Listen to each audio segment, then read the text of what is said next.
Assalamualaikum warahmatullahi wabarakatuh. Gimana kabarnya teman-teman? Di sini saya Aurel akan menjelaskan tentang pengembangan produk dan layanan serta perumusan dan implementasi. Agar tidak berlama-lama, mari kita langsung ke videonya saja. Ya baik, penjelasan kali ini mengenai pengembangan produk dan layanan serta perumusan dan implementasi. Apa sih pentingnya strategis pengembangan produk dan layanan? Yang pertama, ada pengembangan produk dan layanan dan pengembangan proses. Untuk kenyamanan dan kemudahan sering memperlakukan desain produk dan layanan di satu sisi. Di banyak organisasi saling terkait, membangun proses untuk memanfaatkan teknologi atau metode proses baru akan memiliki implikasi untuk pengembangan produk dan layanan di masa depan. Selanjutnya yang kedua, ada tingkat perubahan produk. Untuk memahami tingkat produk atau perubahan layanan, kita dapat membangun skala konseptual yang membantu memberikan beberapa tingkat diskriminasi antara berbagai tingkat perubahan. Selanjutnya yang ketiga, perubahan produk dan proses harus dipertimbangkan bersama.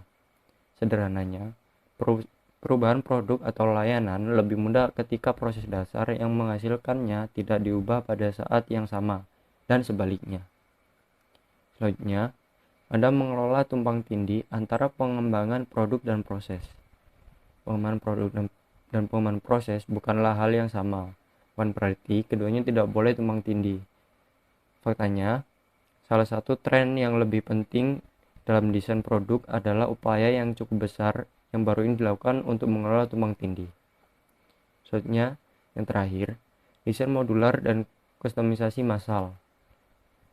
Dua ide yang terpisah tetapi terkait modularitas dalam desain dan masa produk dan layanan kustomisasi telah berdampak pada pengembangan produk dan layanan. Ya, kami akan mempertimbangkan secara terpisah dan kemudian menyatukan kedua ide tersebut. Selanjutnya ada merumuskan strategi operasi.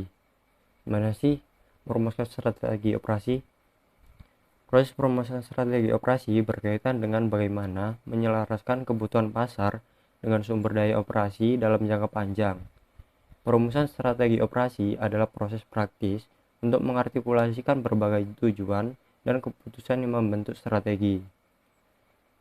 Beberapa model ini sering berbagi sejumlah elemen umum. Contohnya, yang pertama, sebuah proses yang secara formal menyelaraskan tujuan strategis organisasi total untuk tujuan tingkat sumber daya. Yang kedua, menggunakan tujuan kinerja operasi sebagai perangkat terjemahan untuk menyelaraskan antara tujuan penentuan posisi pasar dan strategi operasi.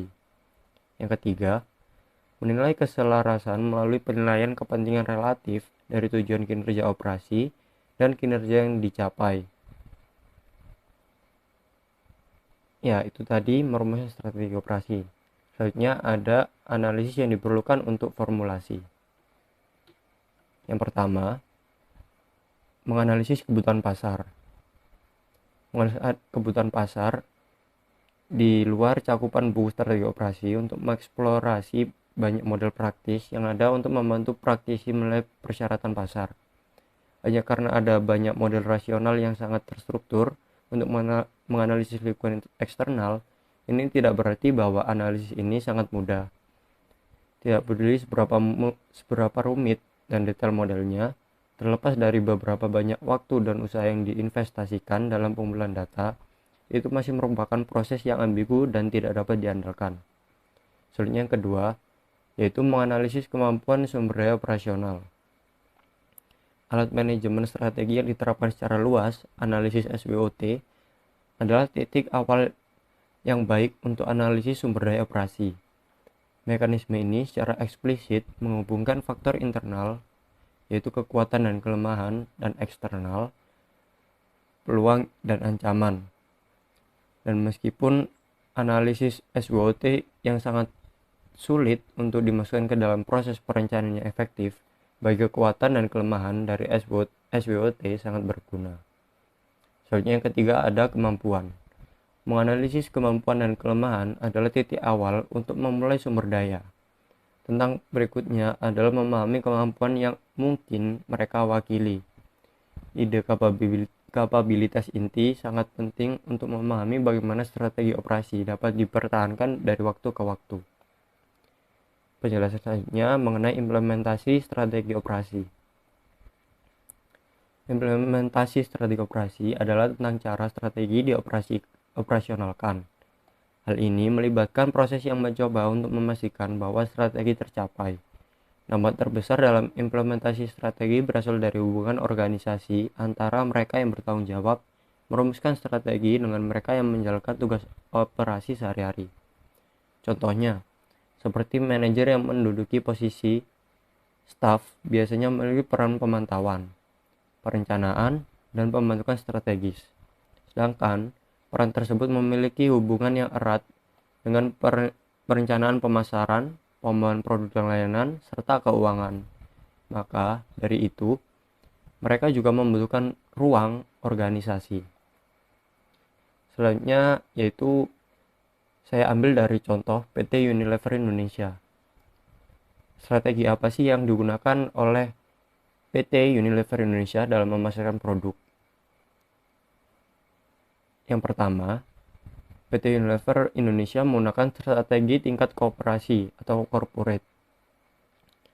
Strategi efektif yang harus dilakukan perusahaan adalah menciptakan peluang pasar terutama bagi pelanggan kelas menengah yang terus tumbuh. Perseroan harus mengembangkan upaya peningkatan efektivitas biaya internal sehingga tidak terjadi gejolak di tingkat makroekonomi, maka keuangan perusahaan tidak terganggu. Perseroan juga harus mengembangkan pasar dengan menerima feedback dari konsumen, memperluas pola konsumsi, dan memberikan manfaat yang lebih besar dari setiap produk di seluruh kategori.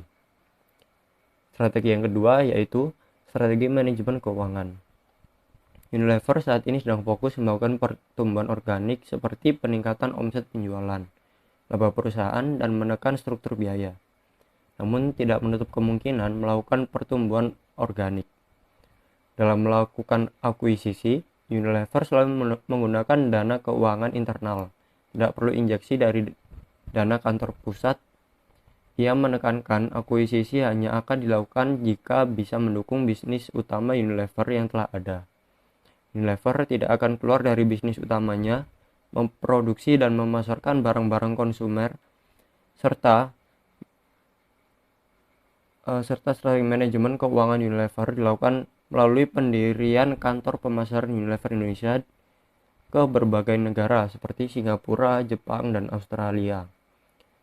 Sabun Lux buatan Rungkut, es krim Walls, dan teh Sariwangi yang dibuat di Cikarang bisa ditemukan di ketiga negara tersebut. Total ekspor produk Unilever Indonesia mencapai 6% dari omset penjualan. Strategi selanjutnya yang ketiga adalah strategi manajemen sumber daya manusia. Salah satu kekuatan Unilever ada pada kualitas sumber daya manusia. Unilever secara rutin merekrut lulusan baru dari universitas terkemuka. Setelah itu diberikan pelatihan sistem produksi, pemasaran, dan keuangan selama 3 bulan. Mereka tidak langsung kerja tetapi di training terlebih dahulu di berbagai bidang seperti manufaktur, pemasaran, penelitian, dan pengembangan. Yang keempat, yaitu strategi manajemen operasional. Strategi manajemen operasional Unilever adalah penyertaan, merangkul, perbedaan, menciptakan kemungkinan, dan berkembang bersama-sama untuk bisnis yang lebih baik kinerjanya.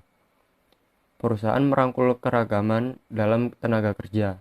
Ini berarti memberikan perhatian penuh dan adil kepada semua pemohon dan pembangunan berkelanjutan semua karyawan tanpa memandang jenis kelamin, kebangsaan, ras, kepercayaan, cacat, atau status sosial.